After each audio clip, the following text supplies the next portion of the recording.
Hello, everyone. My name is Sarah. I am 26 years old and I have Hodgkin's lymphoma stage 4. Before we begin, I want to let you guys know that I am almost done with my chemo treatments. Hopefully will be done before Thanksgiving. Thank God. And here's my story.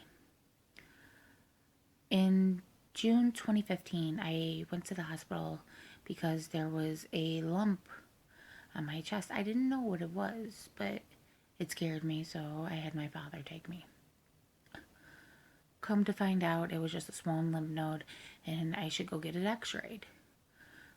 My problem was I didn't want to really go to get x-rays and everything. I was scared. In March 2016, I finally went and seen a primary care doctor, and they sent me to a ears, nose, and throat doctor. They looked at the back of my throat, checked my ears and everything, and they decided that they wanted to do a biopsy on my neck. By the time before I even did the biopsy, my neck was so swelled up. It was enlarged, like, terribly. And I was so scared. I didn't want to think about cancer or anything.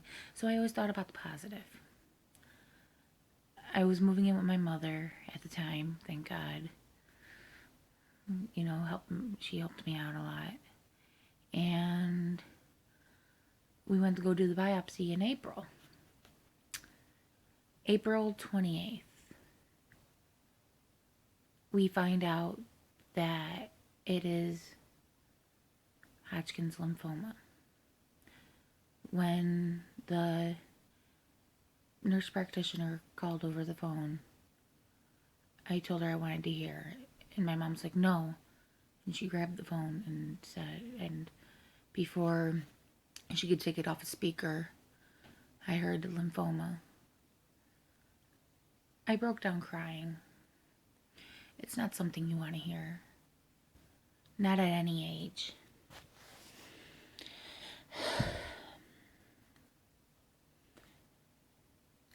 March 14th or March 15th, I started going to Roswell. They set me up with Roswell, the ENT did. They said that this would be the best place to go.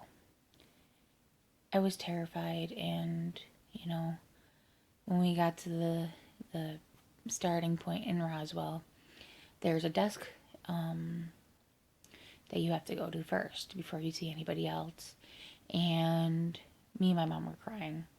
We were devastated, And I'm looking around. I see the lymphoma sign. Like, that's probably where I have to go.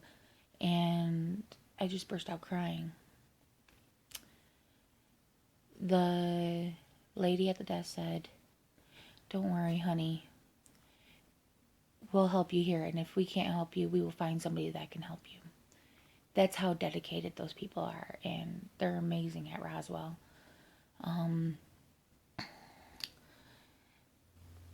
Finally, on May 26th, I believe it was, I had my first chemo. But before that, we seen the doctor. I had gotten PET and CT test done on my body, and they told me that the cancer reached all the way to my bones. So I had Hodgkin's lymphoma stage 4. And my doctor told me that they don't consider anything a stage because it is a curable cancer. And for my age and my gender type, it's really rare for my gender type. When you're female, it's very rare. But yeah, I have Hodgkin's lymphoma stage 4. In less than 4 weeks, I suppose, the cancer was already 95% gone. We were ecstatic. We didn't know, like, it would escalate that quickly. And my doctor told me that I am her first patient to be tested on this chemo treatment. This chemo treatment was tested for 6 years, and the doctor wanted to use it on me, and I was like, okay, why not? But we thought it was funny because she told us that, oh, you know, you're the first patient I ever tried it on. We're like, okay, thanks. So it's okay because it's working. It worked beautifully. I mean, I had my ups and downs. You know, you're going to have your ups and downs. You're going to get depressed. Roswell has a support group for between the ages, I believe, of 18 to 35 or 30. And it's everybody around that age that has cancer, has been through cancer, that they'll talk about it and explain their situation and how they took care of things and so on and so forth. Unfortunately, I was never able to go to one of these group meetings because my chemo treatment fell on the Tuesdays. And chemo, I was always tired. I always got lightheaded. This past summer was horrible. I kept getting lightheaded. You know, I couldn't really do much. I couldn't even help my mom clean. That's pretty bad, huh? Let's see. In September, I want to say around maybe the 12th, 13th, 14th? 14th of September, I believe. I believe that was a Tuesday, 2016. I went in for a checkup with the doctor and for chemo treatment. Come to find out, my oxygen levels were at 80 and they're supposed to be higher. They're supposed to be at least 90 to 100. So they put me on oxygen. My heart rate was high. So they checked my heart rate. My blood test came back and my white cell count was 39.76 and it's only supposed to be a 4.0. So it was over what it was should have been. And at that time I was taking Neupogen shots because my white cell count kept dropping and dropping, where I was exhausted all the time and I couldn't do anything.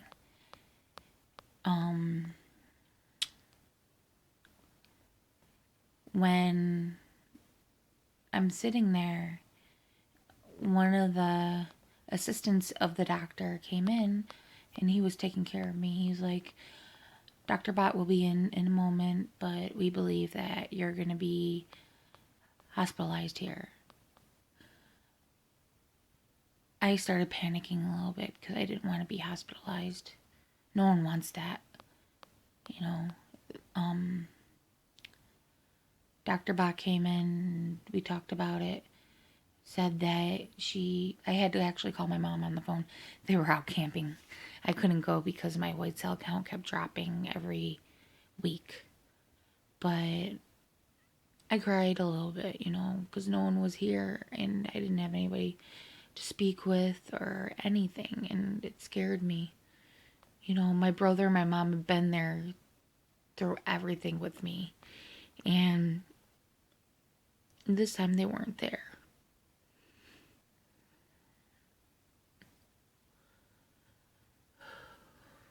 It was hard.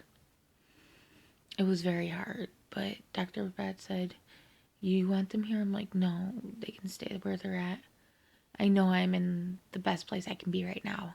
She's like, you're absolutely right. I waited to go upstairs into the hospital wing. They had me quarantined because they're not sure what type of infection I had. I had an infection in my chest, in both my lungs. And before that, my right lung was actually filled with fluid, and that's not good. That's not good at all. It went down after my second chemo treatment.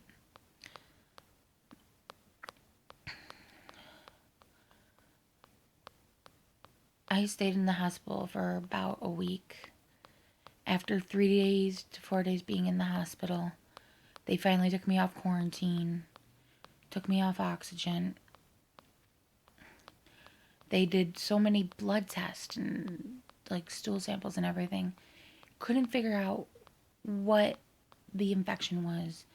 Cat scratch fever, the common cold, a bad flu, the worst it can be.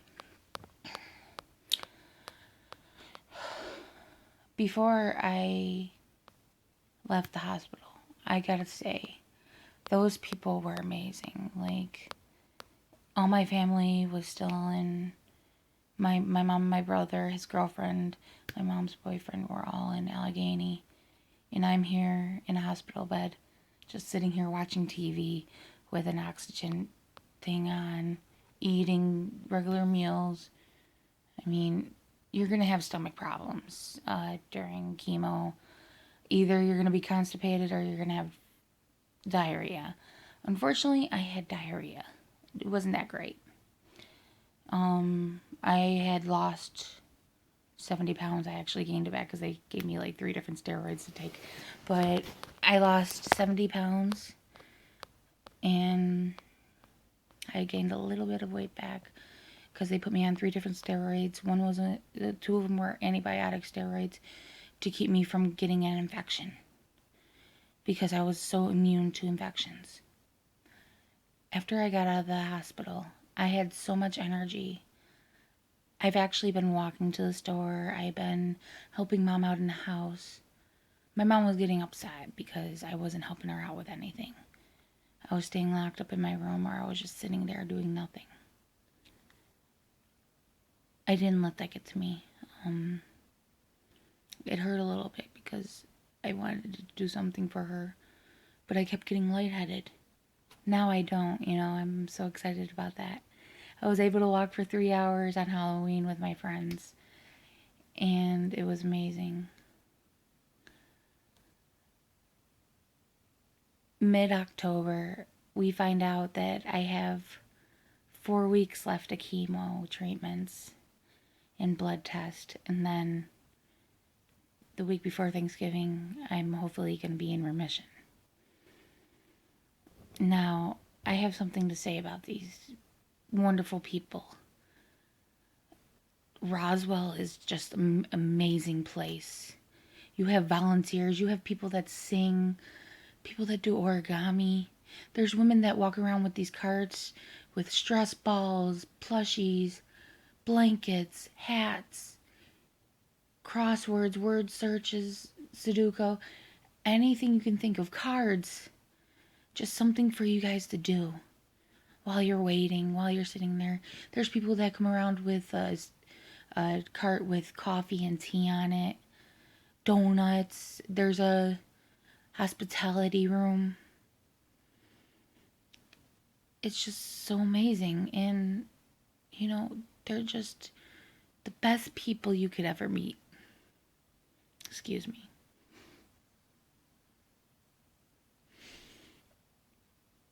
All the nurses that took care of me, the doctors, the assistants of my doctor, they all worried about me when I was in the hospital because I was such a go-getter, happy-go-lucky, and I was always so strong and nothing could beat me down. But when this happened, it just broke me a little bit, and they worried about me. They were happy I was out of the hospital, and doing everything I could. Dr. Bott was ecstatic, She's happy that this treatment of chemo worked, and she's excited that she can use it on another patient. And the reason why I was on this chemo treatment was because there was one of the medicines that was missing from the treatment that was very necessary to the treatment of chemo. So I was put on this chemo treatment, and it's worked wonderfully. And when these commercials say spend one day with us, please spend one day with Roswell, and you will meet the nicest people. And if you don't like it, go to wherever your heart desires. But they're just the most amazing group of people I have ever met. Even in the up in chemo, they're hilarious. You know, we're sitting there at 7 o'clock in the morning and we're talking about the coffee not being ready, or me being the only one there at 7 o'clock in the morning, or the car not starting, or her heat's not working. It's just the simplest things, you know, and they talk to you. The receptionist just chat away, you know, it's amazing. And even the nurses that take care of you for your chemo treatments, beautiful, beautiful. The first nurse I ever had for my chemo, his name was George. I had him the first 3 times. I was actually pretty lucky, if I say so. He said that he wanted to be there when I rang the bell. And when you go into remission, there's a bell. And I'll show you guys this later in a video, in another video when I'm walking in. I'm probably going to do it tomorrow morning, hopefully, fingers crossed. But yeah, they have a bell that you ring, and this posts the start of your remission, the renewal of your life. And one thing I'm going to say is I will miss every single person that I have met there, because if not for them, I wouldn't be here. You know, I'd probably be worse off than I was. And I also want to thank my family, friends, you know, my mom, my brother, my grandmother, my brother's girlfriend, my mom's boyfriend, my friend Brittany, Schneed, my friend Allie. She was there for me when I haven't talked to her in a while, but I know she worries about me. My friend Kiana, just so many friends. But they were all supportive, telling me I'm beautiful. Oh my God, I don't know how many stores I've walked into, and people knew. People just knew I had cancer, and they're like, "Girl, you know what? You are beautiful. Don't let anybody tell you any different." And that's what I'm telling you guys today. You are beautiful. Don't let anybody tell you anything different. Don't doubt yourself for 1 second. You are strong. You have the power to make a difference, and that's what I'm choosing to do today. And of course, onward. The reason why I made this video is so that cancer patients, or even people that know people with cancer, can talk to me if they need to, or talk to somebody at Roswell, or, you know, just send me a message if you have any questions. I did have depressed times. I would watch Markiplier videos. Kudos for Markiplier. He got me through the worst times in my life. Like right now, I'm not talking to my father, and it kills me inside. You know, me and him were so close, but watching Markiplier videos and him and his friends just acting crazy, put my energy up and made me smile and laugh, made me move. So, once again, I'm Sarah Montella, age 26. I have Hodgkin's lymphoma stage 4, but I'm almost in remission, and I'm proud. I'm proud of myself and everyone around me. The support system is amazing with your family, with my family and friends, with the people at Roswell. They're like family to me. Co-workers that I worked with, they worried so much about me. And I'm going to say, don't wait. If somebody tells you you have to go do something and get yourself checked, do it. Don't wait. When you wait, this could possibly happen, and it's scary. It's very scary. So please, if you're a cancer patient near Buffalo, New York, spend a day at Roswell. Take a tour. If you can't go there by yourself, I will go with you. I will find a way there to go with you. If you're nervous, if anything, just remember, be strong and live life to the fullest. I guess I will see you guys later. Bye.